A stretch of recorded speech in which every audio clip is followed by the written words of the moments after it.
साल 1570 में वेनिस ने टर्की के साथ वार में अपने सबसे कीमती आइलैंड साइप्रस को खो दिया था, जिसके बाद वेनिस की हालत बहुत खराब हो गई। वहाँ की इकोनॉमी डूबने लगी। वेनिस के लोगों को कुछ समझ में नहीं आ रहा था कि इस गरीबी से बाहर कैसे निकला जाए। तभी उस शहर में ब्रैगेडिनो नाम का एक आदमी आता है, जो कि एक एल्केमिस्ट था। वो एक क्लेम करता है कि उसके पास कुछ ऐसे इंग्रेडिएंट्स यानी सामग्री है जिससे वो बेकार से बेकार चीज को भी सोना बना सकता है, जो वो करके भी दिखाता है।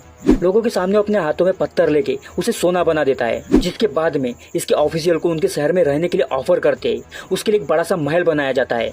उसकी देखभाल करने के लिए नौकर और चाकर रहते हैं। उसे एकदम लग्जरी लाइफ जीने को दी जाती है, ताकि वो आराम से बस ज्यादा से ज्यादा सोना बना के देता रहे, ताकि ये शहर वापस से अमीर हो जाए।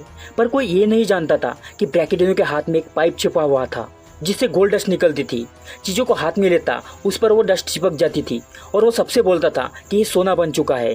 थोड़ा बहुत गोल्ड मल्टीप्लाई करने के बाद उसने वहाँ के लोगों को कहा कि वो चाहे तो अपने सारे गोल्ड को अभी 2 गुना कर सकता है, या फिर अगर वो 7 साल रुके तो उनका सारा सोना 17 गुना हो जाएगा। जिसके बाद अगले 7 साल वो वहाँ के एक राजा की तरह रहता है। पर 7 साल बाद लोग इरिटेट होने लगते, कई लोग गुस्से में आ जाते और उस पर भरोसा करना बंद कर देते हैं। जिसे देखते हुए ब्रैगेडिनो आकर कहता है कि तुम लोगों ने मुझे धोखा दिया है, अब मैं इस शहर में नहीं रुकूंगा, और वो वेनिस छोड़कर चले जाता है। और फिर वो ऐसे ही किसी शहर को ढूंढता है। सेम चीज करके वो दुनिया भर में एक शान और शौकत वाली अपनी पूरी जिंदगी बिताता है। तो दोस्तों, लोगों को उनका फायदा दिखा के अपना काम निकलवाना एक बहुत ही पावरफुल स्किल है।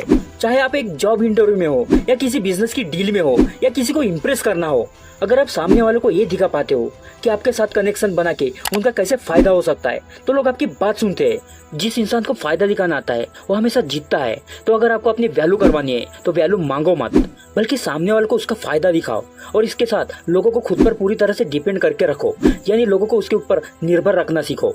किंग लुई 11 एस्ट्रोलॉजी यानी ज्योतिष विद्या में बहुत मानते थे।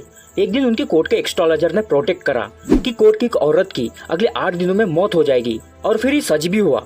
एक औरत की मौत भी हो गई, जिसे देख के राजा लुई बहुत ज्यादा डर गए। उन्हें लगने लगा कि इस एस्ट्रोलॉजर ने अपनी बात सच साबित करने के लिए इस औरत को मार दिया, और साथ ही एस्ट्रोलॉजर की पावर से किंग अब डरने लगे थे। दोनों ही बात में उस एस्ट्रोलॉजर की मौत तो तय थी। किंग ने उस एस्ट्रोलॉजर को अपने किले के सबसे ऊंचे माले पर बुलाया और अपने सैनिकों से कहा कि जैसे मैं ही इशारा करूं, इसे सामने की खिड़की से फेंक देना।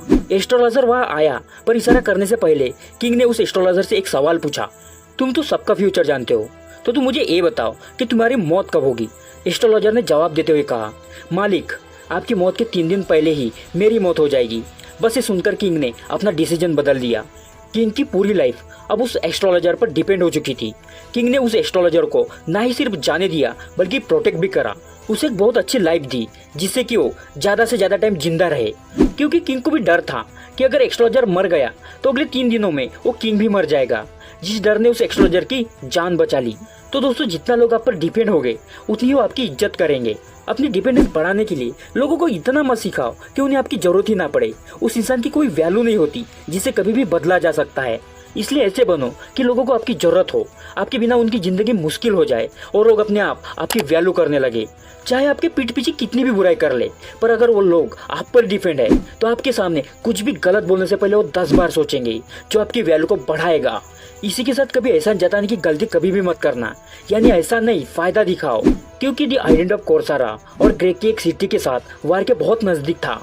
कोर्सारा और कोथिन दोनों ने एथेंस को उनकी साइड लेने के लिए अप्रोच करा, कि लोगों ने एथेंस को अपनी पुरानी दोस्ती की याद दिलाई कि कैसे उन्होंने पास्ट में उनकी मदद करी थी, वो हमेशा उनके काम आए हैं।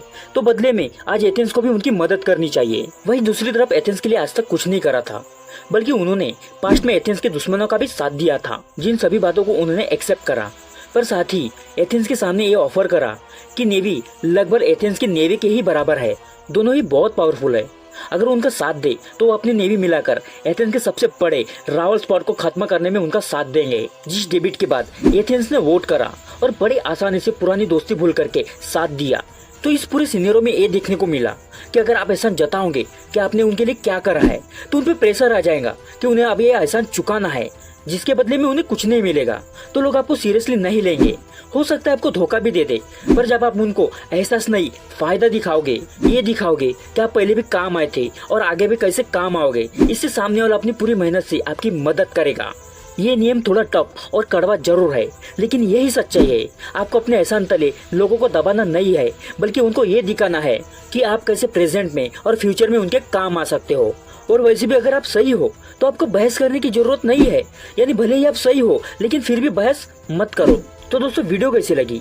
अच्छी लगी तो लाइक कीजिए और हाँ, चैनल को सब्सक्राइब जरूर कीजिए ताकि ऐसी नॉलेजेबल वीडियो आपको मिलती रहे।